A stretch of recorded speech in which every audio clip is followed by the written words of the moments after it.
देवादिदेव 1008 आदिम तीर्थंकर श्री आदिनाथ भगवान की पूरी चेतना के साथ दोनों हाथों को आसमान की ऊंचाइयां प्रदान करते हुए एहसास प्रदान करें अपनी उपस्थिति का।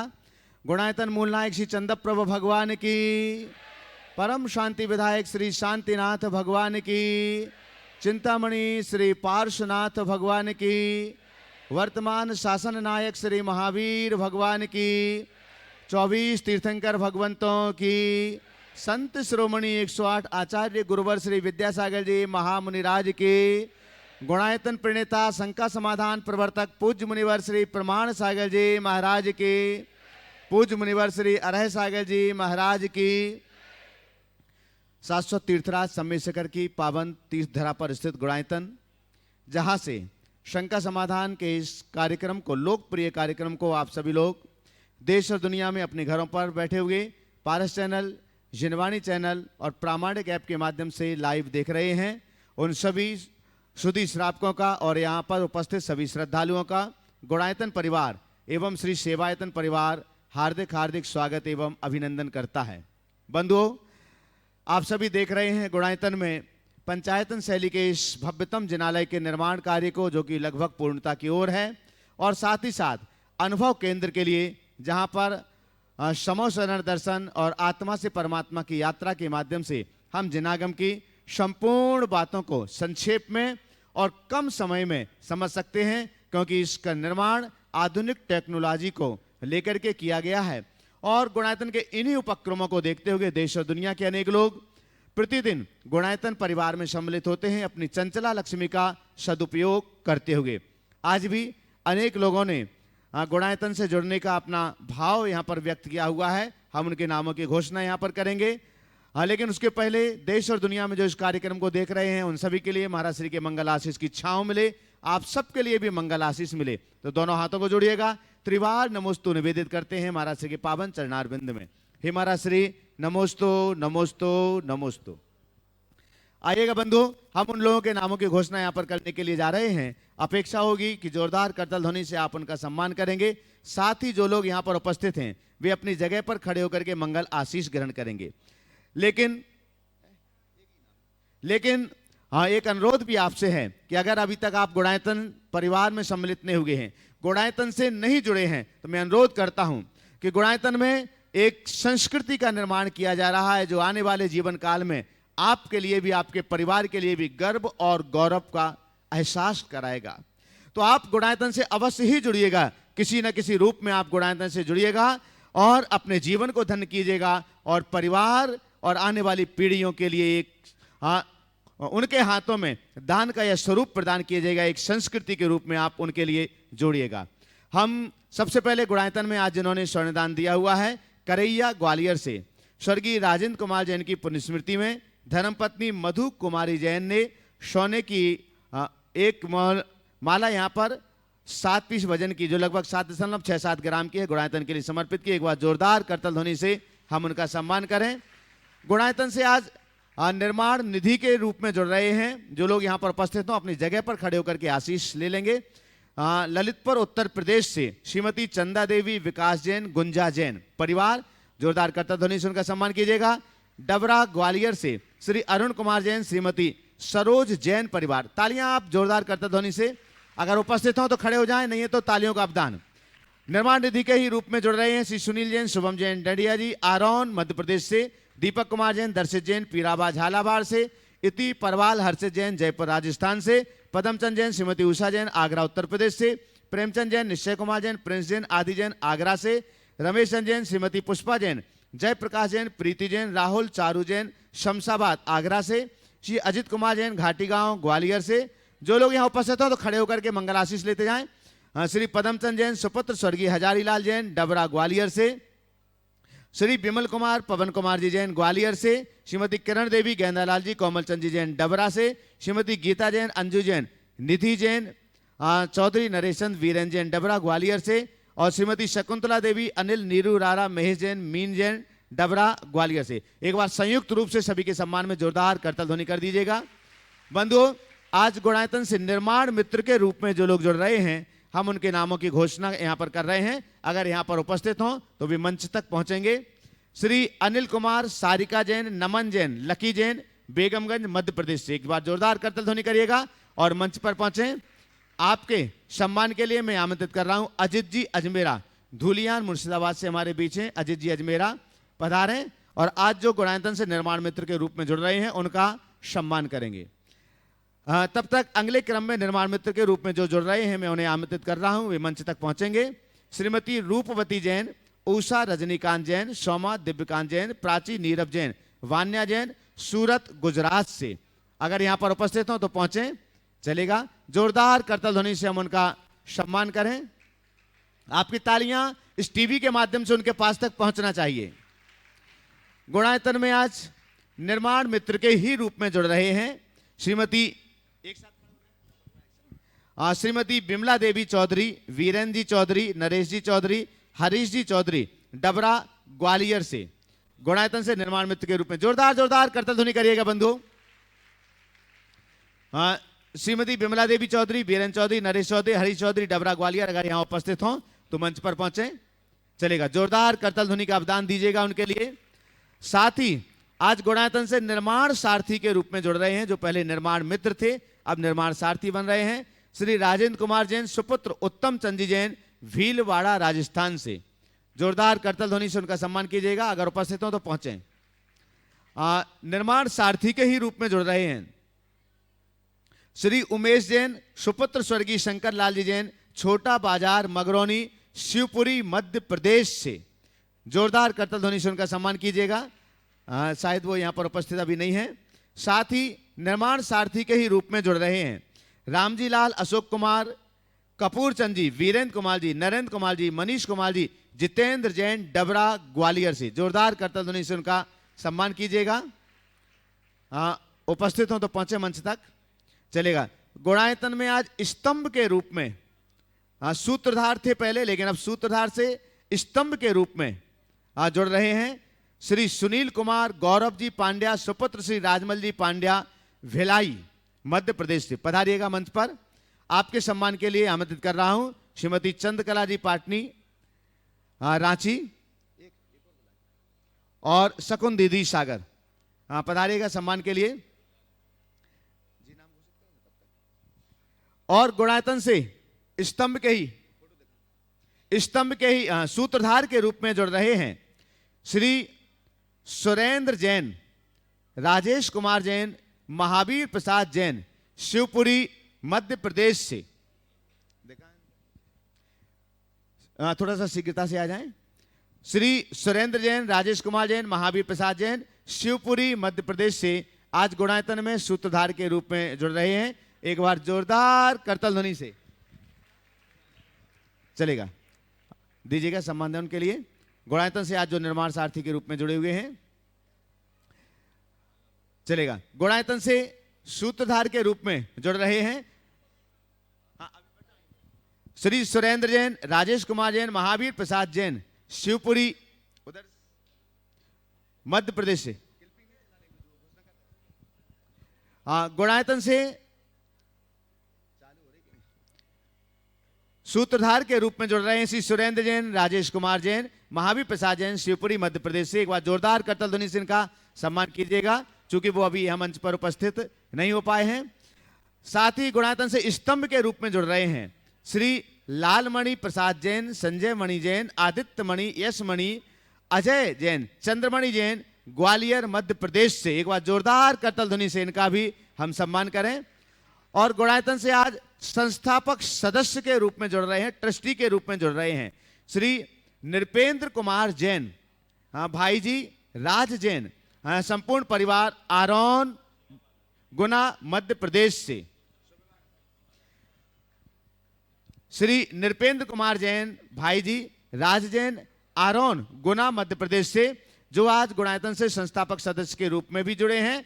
और आज उन्होंने गुणायतन में प्रतिदिन संपन्न होने वाली प्रथम शांति धारा का सौभाग्य भी प्राप्त किया हुआ था। एक बार जोरदार जोरदार करतल ध्वनि से उनका सम्मान करें। गुणायतन से ही है, यहां पर है नहीं, नृपेंद्र कुमार जैन, भाई जी राज जैन, आरोन, जो संस्थापक सदस्य के रूप में जुड़े हैं। निर्माण निधि के रूप में जुड़ रहे हैं श्रीमती पुष्पाबाई, शांत कुमार, मुकेश कुमार जैन, लकी जैन, खैरा वाले ललितपुर, यहाँ पर हों तो अपनी जगह पर खड़े होकर के महाराज श्री का मंगल आशीष ग्रहण कर लें। और प्रथम प्रश्न के लिए तैयार रहेंगे NL जैन साहब जयपुर, कोषाध्यक्ष गुणायतन। इसके बाद में तैयार रहेंगे मुखर जैन दिल्ली। एक मिनट, मैं देख रहा हूँ लोग काफ़ी हैं, जगह कम हो रही है। एक बार थोड़ा सा आप लोग खड़े हो जाइए, जल्दी से सभी लोग खड़े हो जाइए और अपनी दाहिनी तरफ 3-3 कदम सरक जाइए। सब दाहिने तरफ 3-3 कदम चढ़ जाइए जल्दी से। हाँ, सभी लोग दाएं 3 कदम आ जाइए गिन के, और 1 कदम 2 कदम आगे आ जाइए और बैठ जाइए। चलिए आगे बोलिए। हाँ, ओ बोलिए जैन साहब। दोनों गुरुओं को ओ सादर नमन वंदन। महाराज श्री, व्यक्ति का जीवन संघर्ष, फिर से बोलिए। व्यक्ति ओम शांति शांति शांति। हाँ, रिक्त स्थानों की पूर्ति कर लीजिए, बोलिए। हाँ, व्यक्ति का जीवन संघर्ष, जन्म से मृत्यु तक संघर्षों का सामना करना पड़ता है। हाँ। और ये संघर्ष विविध रूप से कई प्रकार के होते हैं। संघर्ष कई प्रकार के होते हैं, आंतरिक बाहरी दोनों परिवेश में होते हैं। आपकी बात मैं सुन नहीं पा रहा हूँ, थोड़ा फिर से बोलिए, फिर से बोलिए। व्यक्ति के जीवन में जीवन यात्रा, हाँ, जन्म से मृत्यु तक हाँ, कई संघर्षों का सामना करना पड़ता है। ये संघर्ष कई रूप से होते हैं, आंतरिक बाहरिक। तो ये मेरी जिज्ञासा ये है महाराज श्री कि अंतर्मन जो ये संघर्ष है, क्या बाहरी संघर्षों से व्यापक होते हैं या प्रभावशाली होते हैं, या कैसे है? देखिए, आपने बहुत अच्छा सवाल किया है कि मनुष्य का जीवन संघर्षों से जुड़ा है और उसके आंतरिक बाहरी कई प्रकार के संघर्ष होते हैं। आपके पूछने का आशय ये है कि कौन से संघर्ष प्रबल है, आंतरिक या बाहरी। मेरा तो कहना है संघर्ष तो संघर्ष है, और संघर्ष को भी हमें अपने उत्कर्ष का कारण मानकर सहर्ष स्वीकार करना चाहिए। बिना संघर्षों के जीवन का विकास नहीं होता। हमारा जन्म ही संघर्ष से हुआ है। एक बेटा, एक बच्चा जब माँ की कोख से बाहर निकलता है तो घोर संघर्षों के बाद निकलता है। तो हमारे जीवन की यात्रा की शुरुआत ही संघर्षों से हुई है। तो संघर्षों के लिए तो जीवन भर के लिए हमें तैयार रहना चाहिए, उसमें कुछ सोचने की बात ही नहीं। और रहा सवाल बाहरी और भीतरी संघर्षों का, बाहर के संघर्षों को पार पाना बहुत सरल है, भीतरी संघर्षों से जूझना बहुत कठिन होता है, क्योंकि ये अंतर्द्वंद होता है जो हमारे मन को तोड़ देता है। टूटे हुए तन को जोड़ना सरल है, पर मन को जोड़ना बहुत कठिन होता है। इसलिए हमें दोनों प्रकार के संघर्षों को एक चुनौती के रूप में देखना चाहिए और उन्हें सहज स्वीकार करके उन्हें अपने उत्कर्ष का आधार बनाना चाहिए। हाँ। मुखर जैन दिल्ली। आगे तैयार रहेंगे पद्मा जैन रहली। द्वय गुरुदेव के चरणों में नमोस्तु। महाराज जी, वर्तमान प्रवेश में देखा गया है कि व्यक्तियों तक अपनी बात पहुंचाना एक कला है और आपने इस कला में अपना प्रभुत्व स्थापित कर लिया है। गुरुदेव, आप समान बनना तो हम सबके बस का कहाँ, फिर भी आपसे इस दिशा में मार्गदर्शन की विनती करता हूँ। नमस्ते। देखिए, क्या बोला आपने कि अपनी बात को प्रभावशाली तरीके से प्रस्तुत करना एक कला है। आपके पूछने का आशय है कि हम अपनी बात को प्रभावशाली ढंग से कैसे प्रस्तुत करें, यही कहना चाह रहे हैं। देखिए, बातों को प्रभावशाली रखने के दो रास्ते। एक रास्ता कि हम खूब अच्छे से पढ़ें, लिखें, समझें, देखें, प्रैक्टिस करें और अपनी बात को प्रभावशाली तरीके से रखें। और एक हम अपने व्यक्तित्व को ही इतना प्रभावशाली बना लें कि हमारे भीतर से जो भी निकले उसकी अमिट छाप पड़े। पहली वाली बात मनुष्य को एक वक्ता बनाती है, तो दूसरी वाली बात मनुष्य को एक आदर्श बनाती है। वक्ता बनना बहुत बड़ी बात नहीं है। दुनिया में एक से एक वक्ता है, ऑरेटर है, मोटिवेटर है। उनका वक्तृत्व लोगों के ऊपर अपना प्रभाव छोड़ता है, लेकिन उसका असर बहुत गहरा नहीं होता है। लेकिन जो अंदर से अच्छा बनकर अपने व्यक्तित्व को निखार कर बोलते हैं, उनके मुख से निकलने वाला एक एक शब्द अनुभव से सना होता है।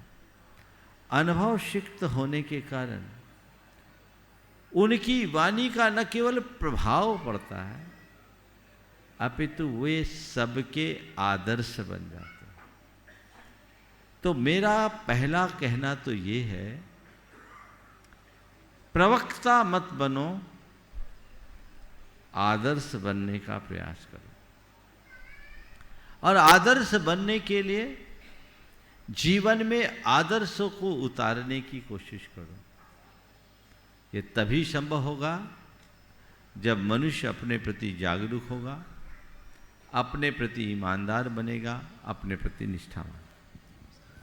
पद्मा जैन रहली, आगे तैयार रहेंगे अनिल जैन बेगमगंज। मंच पर विराजमान दोनों मुनिराज को बक्सवाहा जैन समाज और परिया जैन समाज की ओर से नमोस्तु नमोस्तु नमोस्तु। महाराज जी, क्या प्रतिमा में सच में चमत्कार होता है। आज हम यही एक मंदिर गए थे, 1008 चंदा प्रभु जनालय, तो उसमें बोला गया, पदम प्रभु जनालय, तो उसमें बोला गया कि 9 बार नमोकार मंत्र पढ़ो, 27 परिक्रमा लगाओ। हमने लगाए। वहाँ बोला गया कि भगवान की तीसरी आँख खुली दिखेगी, ओंठ कंपायमान होंगे। हमें कुछ नहीं दिखा, तो उन्होंने बोला आपके भाव अच्छे नहीं थे। क्या ये सच में है? इन दीदी ने उनको बोलो हमारे भाव खराब ही रहे, ताकि भगवान की आंखें खुलते और ओंठे कांपते न देखें। क्योंकि भगवान की आंखें खुलना उनकी वीतरागता को खंडित करना है, और ओंठे कांपना उनके भीतर के क्रोध या भय को प्रकट करना है। हमारे भगवान वीतरागी होते हैं, वो नासा दृष्टि होते हैं। अगर ओंठे खुलते हैं या कांपते हैं तो ये भी उनकी वीतरागता को खंडित कर देते हैं। हम भगवान की वीतरागता को बरकरार रखना चाहते हैं, इसलिए हमें ऐसा नहीं देखना। तुम 27 लगाओ, 54 लगाओ, 108 लगाओ, लेकिन भगवान की आंखें खोलने की जगह मन की आंखें खोलने का प्रयास करो। चमत्कार तब होगा। भगवान की आंखें खोलने से क्या होगा? भगवान तो दिव्य ज्ञानी है, केवल ज्ञान की धनी है। उनकी आंखें तो है ही, वो जगत त्रयी नेत्र हैं। आंखें तो हमारी खुलनी चाहिए। लोग भी कैसे बेवकूफ हैं, बोलो। अरे इसके लिए तुमने परिक्रमा लगाई क्यों? यानी तुम्हारी नींव कहीं ना कहीं कमजोर है, उत्कंठा, उत्सुकता। तो इसलिए उनने कहा तुम्हारे भाव खराब है, क्योंकि तुम्हारी भगवान पर सच्ची श्रद्धा नहीं है, ऐसी परिक्रमा लगा दी। तुम सच्चे श्रद्धा नहीं होते, हमसे कहता ना कोई कि परिक्रमा लगाओ तो भगवान की आंखें खुल जाए। मैं कहता भगवान से मैं इतनी प्रार्थना करूंगा, भगवान मेरी आंखें खुली है, खुली रहे, बंद ना हो। ये सब चीजें ऐसी है जो मनुष्य को उलझाती है। मैं इन सब बातों को जैन धर्म के अनुकूल नहीं मानता। हमें मूलभूत तत्व ज्ञान को समझना चाहिए, उसी अनुरूप अपने जीवन को आगे बढ़ाना चाहिए। इस तरीके से जब हम बातें करने लगते हैं तो कई लोगों की धर्म के प्रति आस्था भी डगमगाने लगती है। सही मार्ग पकड़ो, सही दिशा में बढ़ो, जिससे हम अपने जीवन की वास्तविक समुन्नति कर सकें। नमोस्तु महाराज। अनिल जैन बेगमगंज, आज गुणायतन से। और भी है, चलो दे दो एक। नमोस्तु महाराज जी। बोलो। रात्रि भोजन तो मेरा त्याग है। वैसे रात्रि भोजन में क्या बोल रही, फिर से बोलो। नमोस्तु महाराज जी। रात्रि भोजन मेरा त्याग है, लेकिन रात्रि में कोई सपना आता है, दिखता है खाने का, तो उसमें कोई हाँ, जिसके रात्रि भोजन का त्याग है, अगर रात में सपने में खा ले तो दोस्तों नहीं लगेगा, यही पूछना चाहे। सुनो सुनो सुनो मेरी बात।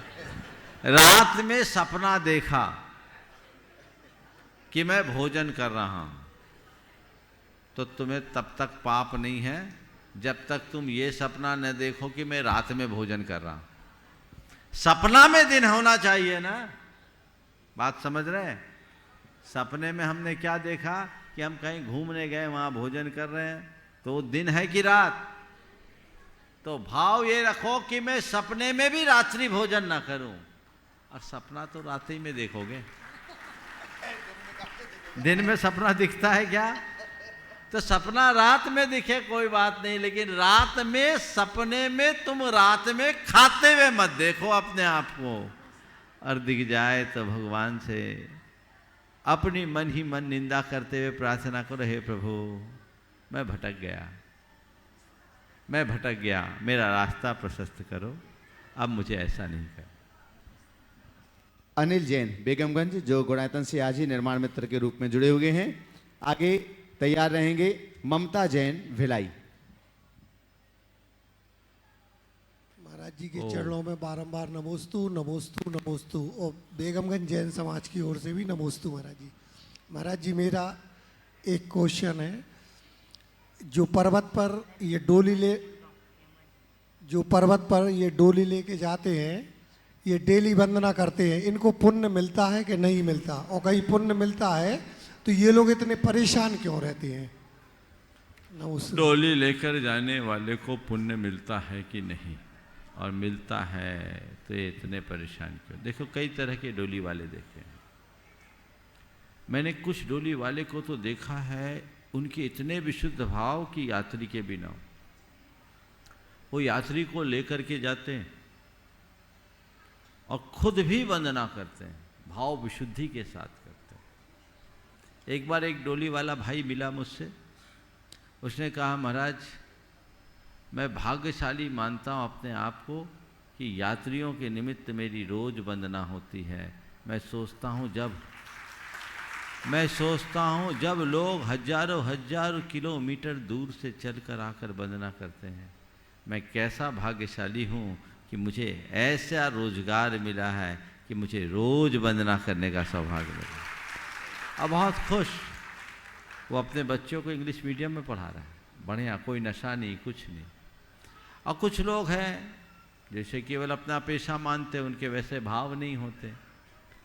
तो जिनके भाव होंगे वो पुण्य कमाएगा, और जिनके भाव नहीं होंगे वह केवल ड्यूटी करेगा। सारा खेल भावों पर है। ये मत सोचना कि पुण्य कमाने का ठेका तुम जैनियों के पास। पुण्य व्यक्ति नहीं कमाता, पुण्य व्यक्ति के भावों से प्रकट होता है। अपने भाव का प्रभाव जगाओ, सब पुण्य पा जाओगे, थोक के भाव में पाओगे। ये प्रयास है। ममता जैन भिलाई। आगे तैयार रहेंगे रेणु जैन कोटा।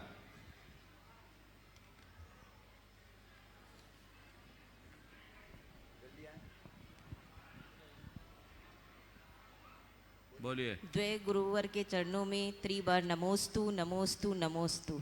हे गुरुवर, धर्म को आत्मा के पर्याय कैसे बनाएं ताकि धर्म आत्मा के एक एक प्रदेशों में समाहित हो सके? धर्म को आत्मा की पर्याय बनाने की बात पूछ रही हैं। मैं तो इतना ही कहूँगा, धर्म को आत्मा की पर्याय बनाने के लिए कुछ करना नहीं है। धर्म को आत्मा में बसाने भर की देर है। ऊपर से किया गया धर्म केवल बाहर दिखता है, और अंदर में बसाया हुआ धर्म हमारे हर विचार और व्यवहार में झलकता है। रेणु जैन कोटा। आगे तैयार रहेंगे हेमा जैन गुड़गांव, गुणायतन ट्रस्टी और प्रामाणिक समूह। महाराज जी के चरणों में बारंबार नमोस्तु नमोस्तु नमोस्तु। महाराज जी मेरा प्रश्न ये है कि जैसे सोमवार, मंगलवार, बुधवार ये सभी वार एक जैसे होते हैं, फिर भी इसमें मंगलवार, गुरुवार और शनिवार को सिर मत धो, नाखून नहीं काटो, ये लोगों की धारणा है या ये सही है? देखो, अब ऐसे तो कोई भी काम किसी भी दिन कर सकते हैं, उसमें कोई दिक्कत नहीं, लेकिन कुछ दिन हमारे यहाँ जो रखे गए कि इस दिन ये नहीं करो, इस दिन ये नहीं करो, माने एक प्रकार का संयम पालने के लिए। आज हमें सिर नहीं धोना है, एक दिन अगर निश्चित कर दिया गया तो चलो उस बहाने हमारा संयम पलेगा, एक दिन हमने ऐसा निश्चित किया तो कोई दोष नहीं। पर किसी डर भय से कि नहीं इस दिन सिर धोओगे तो सिर धुलना पड़ेगा, इस दिन नाखून काटोगे तो तुम्हारा अनिष्ट होगा, ये सब बातें कुछ नहीं है। सैलून जितने हैं और जितने भी पार्लर से रोज़ चलते हैं और रोज़ लोग काम करते हैं, 7 दिन ट्रेनें चलती, 7 दिन फ्लाइट्स उड़ते हैं, किसी चीज़ का कोई अंतर नहीं। पर भारत की संस्कृति में संयम की प्रमुखता रही और किसी न किसी बहाने संयम को अनुपालन की विधा और व्यवस्था रही है। तो जहाँ जिसके साथ जैसा निमित्त मिल जाए उस दृष्टि से वैसे विकसित कर दिया गया, डेट फिक्स कर दिया गया, इस वार को ऐसा काम मत करो, तो उस वार को तुम संयम रखोगे। जैसे आज तुम्हारा मार्केट का होता है ना, कहीं संडे को, कहीं मंडे को, कहीं ट्यूसडे को क्लोजिंग रहती है। हालांकि जब से मॉल का कल्चर आ गया अब 7 दिन चालू हो गया, हाल बेहाल है। चलिए हेमा जैन गुड़गांव, ट्रस्टी गुणायतन सदस्य प्रामाणिक समूह। आगे तैयार रहेंगे पवन जैन सागर। नमस्ते महाराज जी। महाराज जी, समता हमें कैसे रखनी चाहिए? जैसे निमित्त मिलते हैं हमें, खराब निमित्त, तो उससे हमें दूर हो जाना चाहिए या उसका सामना करना चाहिए या? बहुत अच्छा सवाल है। समता में कैसे रहना चाहिए, खराब निमित्तों के मिलने पर क्या करना चाहिए? देखिए, निमित्त तो मिलेंगे पर निमित्तों से अप्रभावित होना चाहिए। अगर ऐसे निमित्त हैं जो हमें अंदर से विचलित कर रहे हैं तो या तो हम उससे दूर हो जाएं या उससे अप्रभावित रहने की कला विकसित करें, उसमें उलझे नहीं, तो हम अपने मन की क्षमता को टिकाने में समर्थ हो सकते हैं।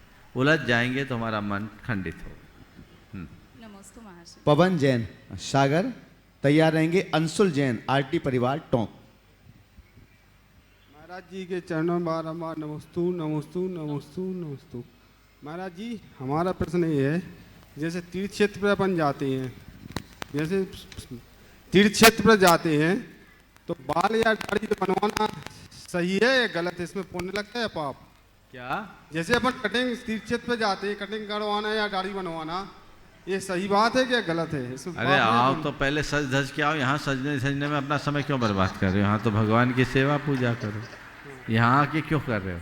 दुनिया यहाँ अपना पाप झड़ाने आ रहे हैं, तुम अपना मल झड़ा रहे हो, ठीक बात थोड़ी। चलो अंशुल जैन। जो स्थायी रह रहे हैं उनकी बात अलग है, तुम 2 दिन 4 दिन के लिए आए हो तो जितना बन सके संयम रखो। हाँ, अंशुल जैन आरटी परिवार टोंक। आगे तैयार रहेंगे रूबी जैन गौरझामर। गुरुदेव के चरणों में आरटी परिवार टोंक और पदमपुरा पदयात्रा संघ की तरफ से कोटि कोटि नमन। गुरुदेव, ये पूछना है, हमारे परिवार का कोई भी लक्ष्य है और उसके लिए हम 3 साल से पीछे लग रहे हैं, देवशास्त्र गुरु का भी आशीर्वाद ले रहे हैं, गुरुदेव का भी आशीर्वाद ले रहे हैं, बट उस लक्ष्य को हम पूरा नहीं कर पा रहे। और वो कोई लक्ष्य है उसे पूरा नहीं कर पा रहे हैं, और वो लक्ष्य पूरा होगा तो एक तरह से घर में उत्सव मनेगा, तो उस लक्ष्य को कैसे पूरा करना? भावना भाव जब तक नहीं हो लगे रहो। ऐसा तो है नहीं कि हम जो भी लक्ष्य करें वो पूरा हो ही जाए, पर लक्ष्य पूरा हो या ना हो, लक्ष्य पूरा होने तक हम लगे रहें, ये हमारा पुरुषार्थ है। नमोस्तु। रूबी जैन गौरझामर। अरविंद जैन पूना प्रामाणिक समूह। अरविंद जैन पूना प्रामाणिक समूह आ जाइए। हाँ, तब तक आगम जैन कोटा, जल्दी से आ जाएं जिनके भी नाम है, आ जाओ।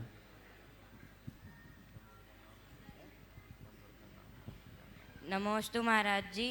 मेरा प्रश्न यह है कि अगर कोई विकलांग हो, अगर वो समय से कर्जी नहीं आ पा रहा हो तो उसे त्रियंश कर्जी का बंद होता ही नहीं होता?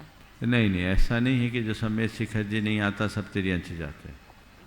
विकलांग है, अगर शिखरजी नहीं आ पा रहा है पर घर बैठे शिखरजी आने की भावना भा रहा है तो हो सकता है वो तुमसे भी आगे चले जाए। समझ गए? खेल भावों का। चलिए। अरविंद जैन पूना प्रामाणिक समूह सदस्य। आगे तैयार रहेंगे निखिल जैन फागी जयपुर। नमस्तु महर्षि। नमस्तु।